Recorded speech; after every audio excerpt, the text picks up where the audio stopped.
अस्सलाम वालेकुम दोस्तों, मेरा नाम है हैदर अली और आप देख रहे हैं अली फैक्ट हाउस। दोस्तों, आज तक की इंसानी तारीख में इंसानों ने बेशुमार जंगें लड़ी हैं। कुछ जंगें मज़हब की बुनियाद पर लड़ी गईं और कुछ लूट मार करने की नीयत से।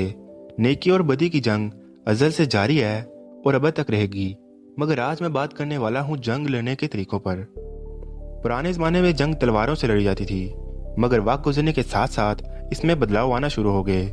दोस्तों, हर कुछ अरसे बाद जैसे कोई मोबाइल ऐप अपडेट होना शुरू हो जाती है और फिर इसकी जगह मजीद नई ऐप्स आ जाती हैं और पुरानी वाली गैर महसूस तरीके से गायब हो जाती हैं। बिल्कुल इसी तरह वार टैक्टिक्स भी तब्दील होते गए। दोस्तों, जंग लड़ने के तरीकों को वार जनरेशंस कहा जाता है और वार की कुल 5 अक़साम हैं। दोस्तों, फर्स्ट जनरेशन वार वो कदीम लड़ाइयाँ थी जिसमें दुश्मन पर गलबा पाने का एक ही तरीका था कि जिस कबीले, रियासत या बादशाह की फौज की तादाद ज़्यादा होगी वही कामयाब होगी। सेकंड जनरेशन वार का तस्वुर ये था कि जिसके पास दुश्मन से बेहतर असला, तेज़ रफ्तारी और बेहतर फौजी तरबियत होगी वही कामयाब होगा। ये दौर मंजीक और आतिशी तीरों से शुरू हुआ, बर्क रफ्तार मंगोल घुड़सवारों से होता हुआ बारूदी बंदूकों का मरहला पार करके 19वीं सदी के आखिर तक बाप से चलने वाले बहरी जहाज़ों और जदीद मशीन गन के मुतारिफ होने पर ख़त्म हुआ। दोस्तों, थर्ड जनरेशन वार में जदीद तरीकों के साथ साथ दुश्मन को हैरान कर देने वाली अचानक हिकमत अमली और जंगी चालों पर जोर रहा। इसका इब्तदाई मुजाहिरा पहली आलमी जंग में हुआ और दूसरी आलमी जंग में हिटलर की हिकमत अमली से नारमंडी के साहलों पर इत्तेहादियों की पांसा पलट लैंडिंग और जापान के खिलाफ एटम बमों के इस्तेमाल, और फिर 1956 की जंग स्वीज, 1967 और 73 की अरब इसराइल जंगों में दुश्मन को मफलूज कर देने की हिकमत अमली तक अरूज में गया। फोर्थ जनरेशन वार फैसला कुन वार थी।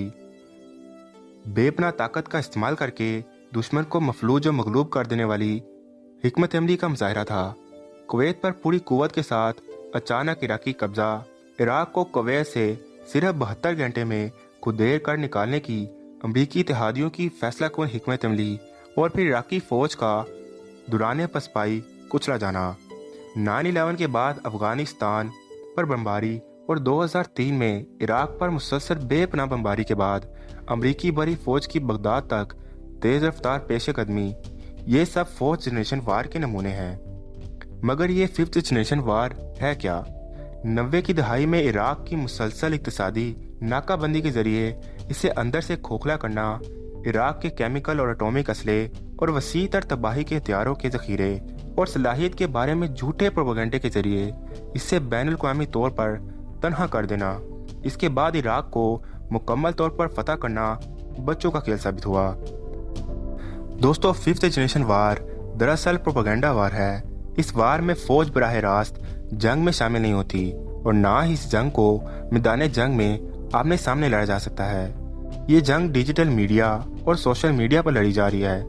इस जंग में दुश्मन ने हमारे मुल्क की नौजवान नस्ल को इनके असल मकसद यानी तलीमी मैदान से हटाकर टिकटॉक जैसी बेहुदा ऐप्स की जानिब मतवज्जा करवाया, ताकि पाकिस्तान की बुनियाद को अंदर से कमज़ोर किया जा सके।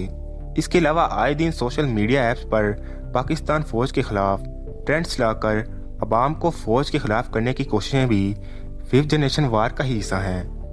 और फिर 2020 में कोरोना का आना भी कोई इत्तेफाक नहीं।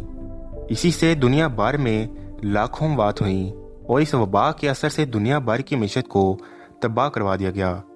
ये भी इसी वार का हिस्सा है और इसे बायो वार भी कहा जाता है।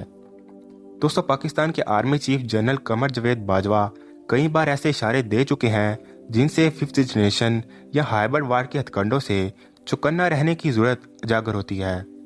खित्ते में तेजी से रोनमा होने वाले वाक़यात और तब्दीलियों पर नजर रखने वाले मुबस्सिरीन की राय भी यही है कि वतनी अजीज को हाइब्रिड वार के हमलों का सामना है और ये ज़रूरी है कि रियासत अफरा तफरी पर मबनी साइबर स्पेस की एलगार की तरफ पूरी तवज्जो दे। इस ज़मन में मुनफी प्रोपेगेंडे समेत इन तमाम तरीकों पर कड़ी नज़र रखने की ज़रूरत है, जिसका मकसद एनार्की फैलाना हो सकता है। हाल ही में यूरोपीय इदारे डिस इन्फो लैब की रिपोर्ट की सूरत में जो सनसनीखेज इंकशाफात सामने आए हैं, इनसे ये वाज़िया हुआ है कि अक़वाम मुत्तहिदा समेत आलमी और बैनुल-अक़वामी फोरमों पर पाकिस्तान को बदनाम करने के लिए 10 से ज़ायद जाली NGOs और 775 लोकल मीडिया फोरम्स और 550 जाली वेबसाइट समेत बहुत से ज़राए इस्तेमाल किए गए। पाकिस्तान दुश्मन कुव्वतें इस मुल्क में फ़िरका वारियत, नस्ली मुनाफरत, अदारों की बदनामी और रियासत से मायूसी फैलाने समेत हर हरबा इस्तेमाल कर रही हैं और करती रही हैं, जिससे हर सतह पर चौकन्ना रहने की ज़रूरत है और ये फ़र्ज़ आपका और हम सब का है। दोस्तों, सोशल मीडिया बिलाशुबा इब्लागी आमा और अवामी राय के इजहार के एक ज़रिए के तौर पर काम कर रहा है, ताहम इसके आज़ादी इजहार के किरदार को बरकरार रखते हुए मनफी इस्तेमाल के तौर तरीक़ों की रोकथाम की ज़रूरत से भी इनकार नहीं किया जा सकता। दोस्तों, फ़िरका वाराना और नस्ली मुनाफरत फैलाने, हरासानी करने, रियासती इदारों को बदनाम करने और अफरा तफरी पैदा करने वाले मवाद के बिला रोक टोक फैलाव का पाकिस्तान जैसा मुल्क मुतहम्मिल नहीं हो सकता। दोस्तों, हमारे मुल्क को दहशतगर्दी की जिस जंग से निकलने में 1.5 दशरे का वक्त लगा है और इस जंग में पाकिस्तान ने 70,000 से ज़ायद जवान कुर्बान किए। इसके लिए लाजिम है कि हम अपनी आज़ादी, सालमियत और इत्तेहाद के तकाज़ों से किसी सूरत नज़रअंदाज न करें। दोस्तों, उम्मीद करता हूँ कि आपको इस वीडियो से कुछ नया जानने को मिला होगा और आपको ये वीडियो पसंद आई होगी। अब मैं आपसे मिलता हूँ एक नई वीडियो में नए टॉपिक के साथ। तब तक के लिए अल्लाह हाफिज़।